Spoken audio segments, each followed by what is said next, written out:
I'm Des. Today we're in Germany, the country of the unlimited Autobahn, with this bella macchina from Italy, the Ferrari 488 GTB. But I won't keep you any longer, let's find out what it's like to drive.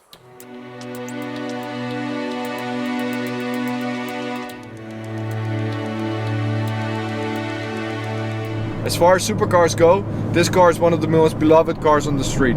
Wherever you go, people take out their smartphones and take a photo or come up to you and want to have a chat about the car. But there's a lot more to it than just its looks and its sound.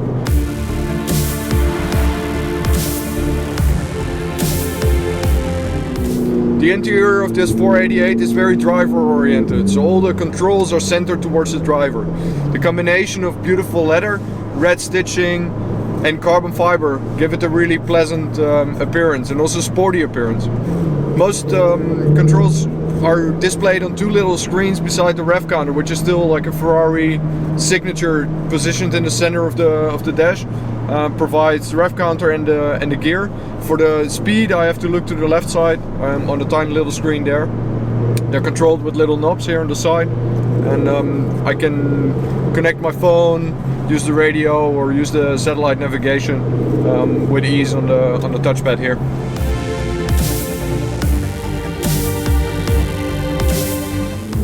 The 458 Italia had this mega addictive V8 sound. Now with the turbo engine the sound characteristics is a little bit different, but you can still hear it's a Ferrari. Unlike its competitors, it still has this very sharp Ferrari tone, especially around 3,500 RPM. You can hear this very full-bodied strive from the titanium exhaust.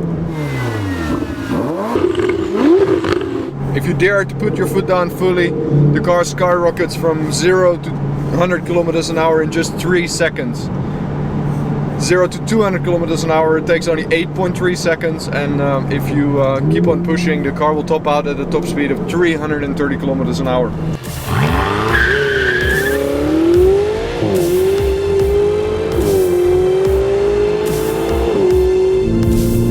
80 km/h acceleration.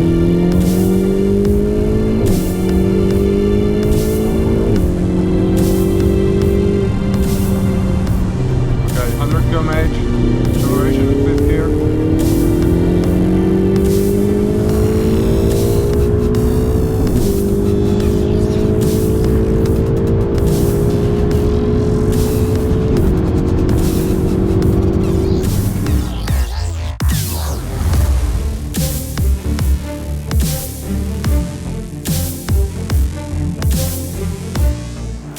Now let's take a closer look at the exterior of the Ferrari 488 GTB. From the front, it has a very nice clean line to it. It's very wide. Has two air outlets here, which you can see in the front bonnet. Beautiful LED lights, and not one but two front splitters. So you can actually see it by going a little bit closer. These are finished in carbon fiber, which is an optional extra. But you can as you can see, I can put my hand through it. So there's a top wing, and then there's a second carbon fiber splitter below. That has benefits not just for the aerodynamics. It produces a great amount of downforce, but it's also reducing the drag coefficient. So there's less air resistant, and that makes the car go faster as well. There's quite a bit of space under the bonnet as well. So let me show you.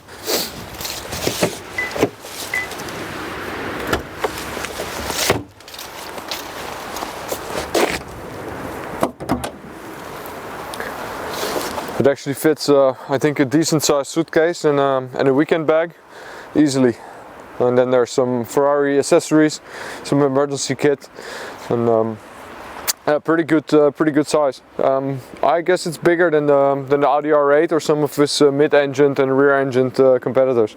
In comparison to the 458 Italia, its predecessor, the brakes have been improved as well. So the stopping power is increased. Here on the side, you see a carbon fiber side skirt, which has a nice little shape, which is mainly due to the door. The door is very round. If I stand where I stand right now, it's about this wide. A normal door is almost vertical and has a zero width, but this is a very round shape. Partly because of the air inlet that goes here. The bottom part goes to the intercooler, the top part goes to the engine. One of my favorite details, design details of the car is this rear light. Beautiful round shape, but also it's exposed here on the top, and then there's this carbon fiber inlet on the side. It just looks stunning.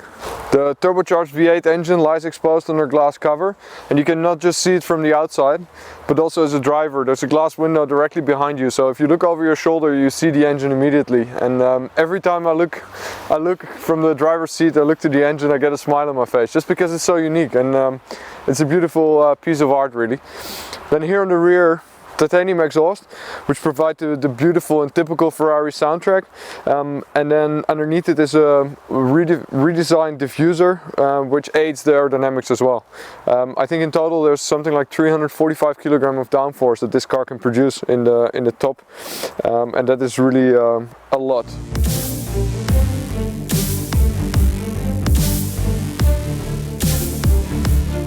This car is packed with a lot of clever technology. Some of it is carried over from F1, like the F1 style gearbox with this beautiful carbon fiber flappy pedals. Others are just developed for fun.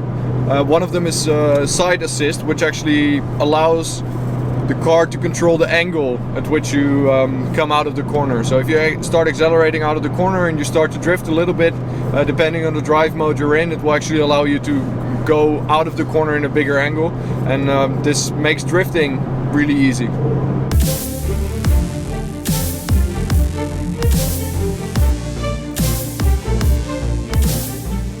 The most essential controls that I need for driving are all located on the steering wheel. So I have the indicators, the windscreen wipers, the start-stop button, and the big beam all on the steering wheel.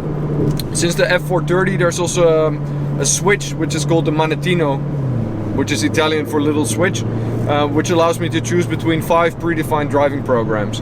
This includes wet, sport, race, traction control off, and stability control off. In wet mode it reduces the power a little bit, so you can even get sporty driving in wet conditions. Sport gives more power and stiffens the car a little bit. In race, even more systems are more race oriented, as the name suggests. This even includes things like ABS, stability control, traction control.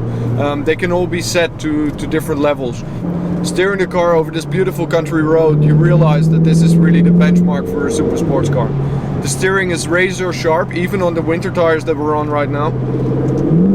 Power delivery is incredible. It really grabs you by the throat every single time you put the pedal down, and you can't even get close to the full potential of the car on the road. You have to take it on track to get the most out of this car.